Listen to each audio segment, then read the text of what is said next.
Você já ouviu falar que os inversores fotovoltaicos suportam até 30% ali de sobredimensionamento em relação à potência fotovoltaica instalada ali dos módulos? Mas de onde será que surgiu esse número mágico aí? Será que ele serve para todos os projetos no Brasil, para qualquer ocasião? E se esse número for superado? Pois é, hoje nós vamos falar sobre o efeito do clipping nos inversores fotovoltaicos. Então já se inscreve aí no canal, ativa as notificações e assiste esse vídeo até o final. Vamos falar de energia solar?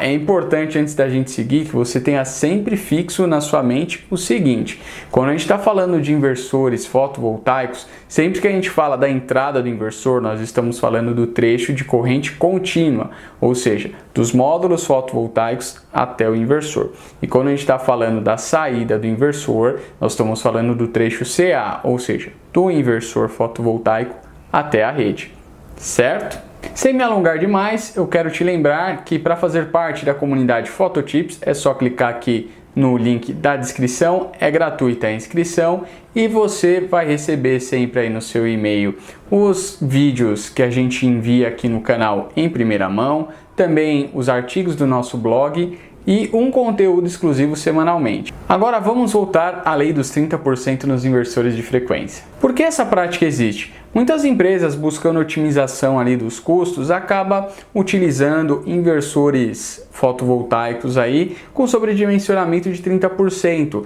Por exemplo, o inversor de 5 kW para alimentar, para fazer a conversão de 6,5 kWp de módulos instalados. E isso faz um certo sentido, uma vez que os módulos fotovoltaicos somente estariam gerando aqueles 6,5 kW em poucos momentos durante toda a operação e vida útil do sistema. Por exemplo, durante o dia, o sistema fotovoltaico ele tem um comportamento, que eu vou deixar aqui na imagem para vocês verem, de começar a sua geração às 6 da manhã e tendo um crescimento gradativo até atingir o seu pico ali ao meio-dia. E aí depois, a partir daí, começa também a ter um decréscimo nesse pico de geração, né? Então, até nessa imagem, é considerando um dia ainda sem nuvens, né, com sol pleno. Se tiver nuvens, esses momentos aí de pico de geração podem ser ainda menores, tá?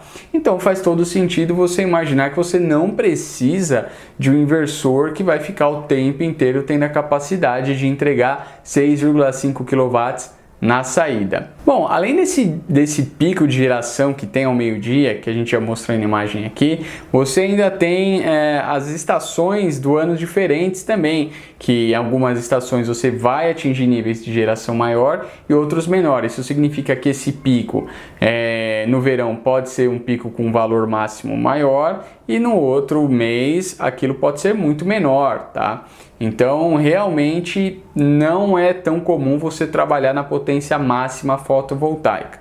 Mais uma coisa que corrobora com essa prática dos 30%. Mas imaginar que esse número 30% é um número mágico que funciona para todas as instalações em todos os casos, já está errado. Na verdade, essa decisão é um pouco complicada, porque você vai ter sempre ali que escolher se você vai usar um inversor maior ou um inversor mais otimizado. Então, nesse exemplo do 6,5 kWp, vamos supor que você escolheu um inversor de 6,5 kW mesmo na saída, né? Que ele tem essa capacidade nominal. O que vai acontecer? Durante a maior parte do tempo, o inversor vai estar sendo subutilizado.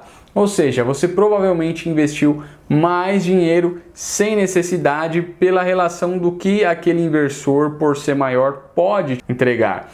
Então, existe essa questão. Você põe um inversor muito grande e aí você tem o oversizing, né? É uma máquina que está ali, poderia entregar muito mais energia, mas não chega nele tanta energia assim.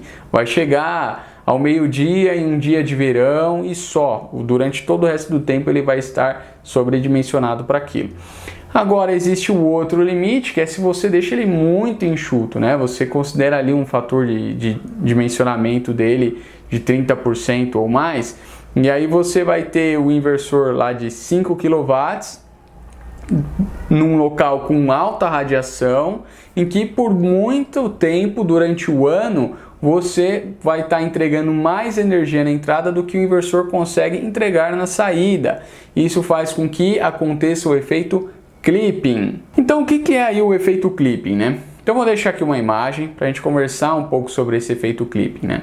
Então, o efeito clipping é o seguinte: a partir do momento que você começa a ter mais potência na entrada do inversor de frequência do que ele pode entregar na saída, você vai acabar limitando a geração do seu sistema.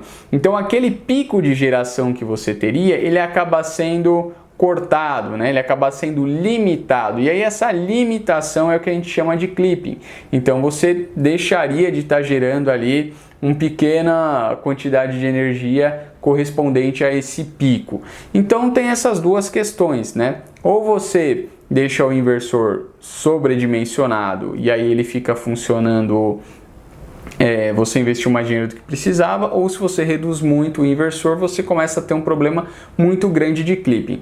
Existir o clipping é normal e não é um problema. O problema é se ele começa a cortar muita energia, tá? Bom, e o que eu posso dizer para vocês é que geralmente quando a gente está fazendo uma instalação aqui na Grande São Paulo ou até no Sul, né, pegar aí Paraná, Rio Grande do Sul, Santa Catarina, o 30% do sobredimensionamento aí do inversor, né, do fator de sobredimensionamento, ele acaba dando certo de fato. Então esse exemplo de 5, um inversor de 5 kW para uma potência instalada de 6,5, geralmente corre muito bem, porque são regiões que você não tem tanta radiação assim e em muito poucos momentos você vai estar atingindo esse pico de geração. Agora, alguns projetos que eu já acompanhei o desempenho deles em outras regiões, no interior de São Paulo, no Nordeste, alguns no Centro-Oeste, a gente vê que 30% é muito. E aí você começa a ter muito o efeito do clipping. E aí só pelo fato de você poder alterar, né, utilizar esse fator de dimensionamento, ao invés de usar o 30%, usar só 20%, você já consegue ter um ganho interessante, que justificaria você pagar um inversor um pouco maior. Ah, pessoal, essa lógica ela também serve para os microinversores, tá? Então, às vezes você vai lá, compra o inversor de 535 watt pico, né, e coloca num microinversor de 1.200 watts. Então, se você for colocar ali os 4 módulos de 535, você teria uma potência instalada de, vou arredondar aqui, mas sei lá, 2,14 kWp, enquanto o inversor só poderia entregar 1,2. Repara aí que a proporção está muito longe, e aí nesse caso com certeza o clipping vai prejudicar muito o seu sistema. Então o que você deveria fazer? Ou ter um microinversor que consegue entregar maior potência na saída, ou usar um módulo fotovoltaico menor, porque aí você também não está desperdiçando aquela energia que o módulo maior geraria. Você investiu o justo pelo resultado que você vai ter no final. Ah, só uma questão interessante, né? Um último esclarecimento. O inversor ele vai sobreaquecer ou até mesmo queimar nesses momentos aí em que ele está sofrendo clipping por estar vindo muita energia na entrada dele? Não. O que o inversor vai fazer? Quando os módulos começam a entregar mais energia do que ele pode extrair ali na saída dele, ele vai fazer o que? Ele vai começar a modular a tensão do sistema fotovoltaico, né? Então ele vai trabalhar naquela curva corrente por tensão, né? Fazendo com que a tensão caia e a potência do sistema caia para o valor em que o inversor consiga entregar na saída. Então ele não vai queimar, simplesmente vai reduzir o rendimento aí do seu sistema, ok? Então é isso, pessoal. Vocês ficaram com dúvidas? Entenderam o que é esses 30% aí de fator de dimensionamento dos inversores e por que ele não serve para todos os casos? E sim, esse é um assunto super extenso. Aqui eu falei de uma forma bem superficial, mas se vocês quiserem algum detalhamento a mais, vai pedindo aí nos comentários que pode ser que a gente faça uma segunda parte detalhando algum aspecto aí que vocês escolherem, ok? Muito obrigado por assistirem até aqui. Não esquece de deixar o seu like nesse vídeo. Muito obrigado e até a próxima!